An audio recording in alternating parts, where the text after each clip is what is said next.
There are two sections in this part of the test. The first section involves planning something together, which lasts for 3 minutes.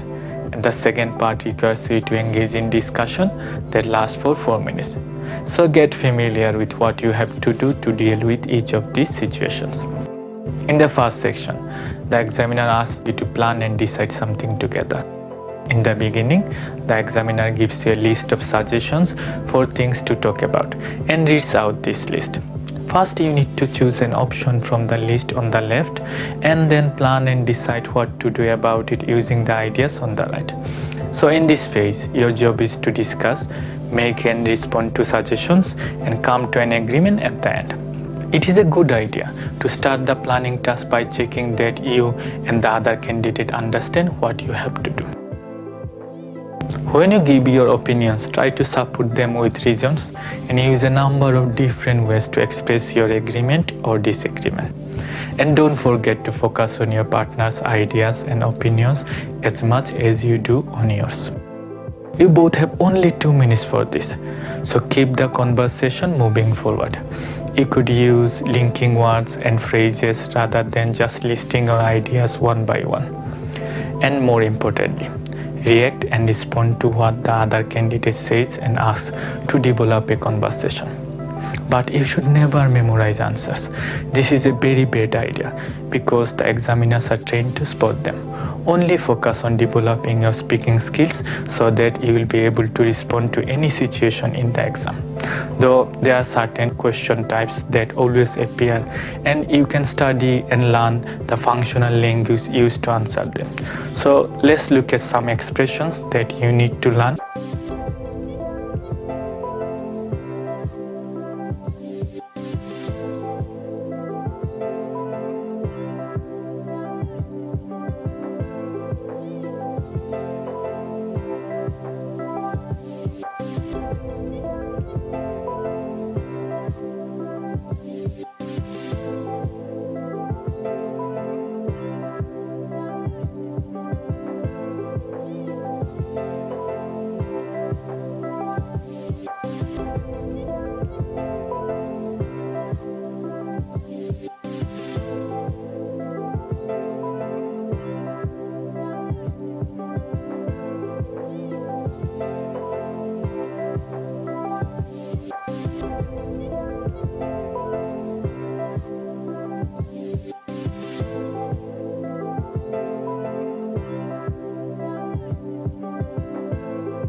In the second part, the examiner asks you to discuss a topic.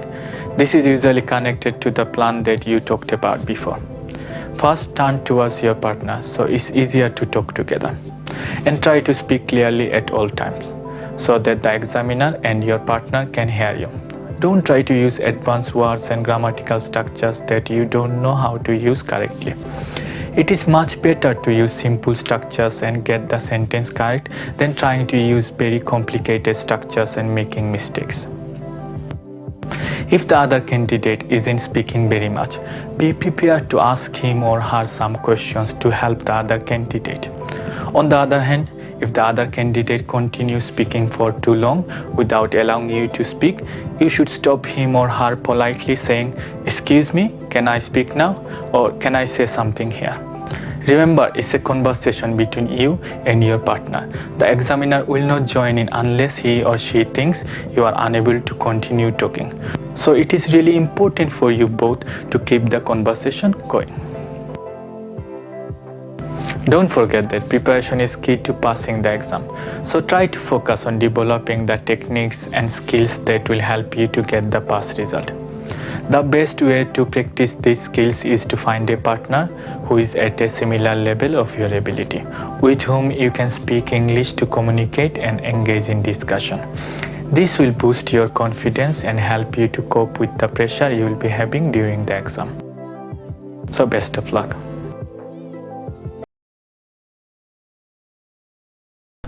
Now in this part, you are going to plan something together. I would like you to imagine a friend is trying to move home, so he needs some advice about the place he should go.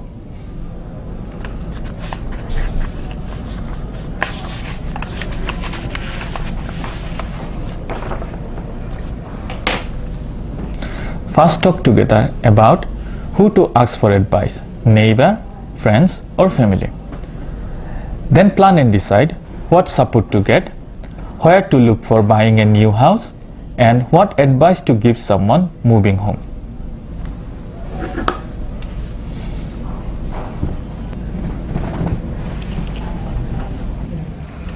Our friend is trying to move home. He needs some advice about which place to choose. I think he should ask his neighbor for this. Do you agree? No, I don't. I think he had better talk to his friends. They can help as they live in different places. Well, I think his family can also help, but I think you are right. He should ask his friends. Okay, that's agreed. So what support does he need to get to move home? He needs to take his furniture and belongings with him. He cannot do this alone. He needs to hire a moving company to do this work for him. Yes, that's a good idea. He also needs to advertisement on websites that sells home, so he could buy his desired one. Yes, you are right. Plus, he needs to select a place that is closer to his work so that he could travel easily. Yes, that's really important. Otherwise, he might have to move house again, as he does not like traveling at all. That's brilliant. We need to discuss this with him now. Okay, thank you. Now we are going to talk together about the plans that you make for holiday. So talk together about the plans you make for holidays. I like making plans for holidays. Do you make holiday plans? Yes, I do. I make plans so that I can enjoy my holiday. Do you make holiday plans? I also make plans so that I can manage my time. What kind of holiday plans do you make? I plan the things I am going to do on holiday so that I don't miss any important thing. What about you? I plan how and where I am going to spend my holidays. It gives me a chance to plan ahead. I always plan to spend holidays with my family. Do you plan to spend holidays alone with others? I also do the same. Do you plan to spend long holidays at home or in other place? I plan to spend long holidays in a new place rather than home. It is more enjoyable. Sometimes I find it confusing to make holiday plans as I cannot make decisions. Do you find it easy to make plans for long holidays? Sometimes. I also find it difficult to make plans. What do you plan to take with you when you visit other places for long holidays? I take my belongings with me for long holidays. Okay, thank you.